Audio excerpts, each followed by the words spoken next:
My name is Laura Indolfi and I am a postdoc associate in the Edelman Lab at the Health Science and Technology Department of MIT. So in my project I'm focusing on vascular disease, and many of the vascular disease are started and driven by inflammation. And specifically, I work with endothelial cells, that are the cells lining the blood vessel that have a big impact in many diseases.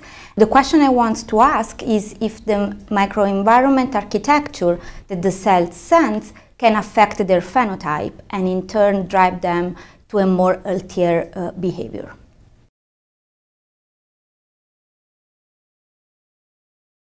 So the question that comes up in my mind when I started the project was how big is the world for the cells? And that relates over how big is the world for us. When we walk on the street, is a flat environment. But that is just because the earth is so big that we cannot really feel the diameter of the substratum, so it's just like a flat environment.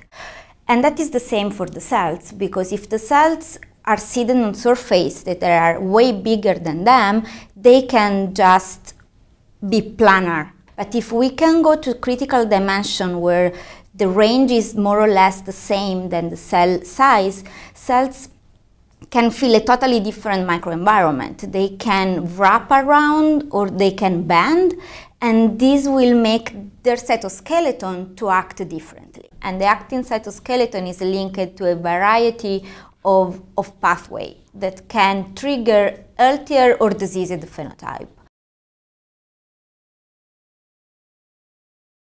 So this image represents endothelial cells seated on a porous matrix with specific microarchitecture. To make it easy, it looks like a sponge, a kitchen sponge, exactly the same, just miniaturized.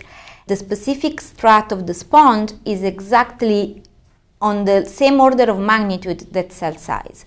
And that allows the cells to bend or to wrap around it. That picture was the eureka moment. It was the moment where we figured it out that we were right in thinking that the architecture of the matrix can affect the cell phenotype.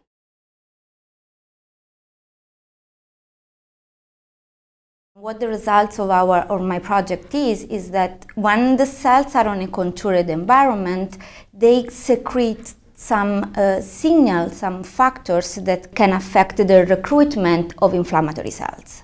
And that is extremely important in diseases like atherosclerosis, for example, where the inflammation cannot end and you have an overexcess of accumulation of inflammatory cells. So if we can implant our matrix in places where inflammation is a problem, we can control their evolution and probably stop the disease earlier on.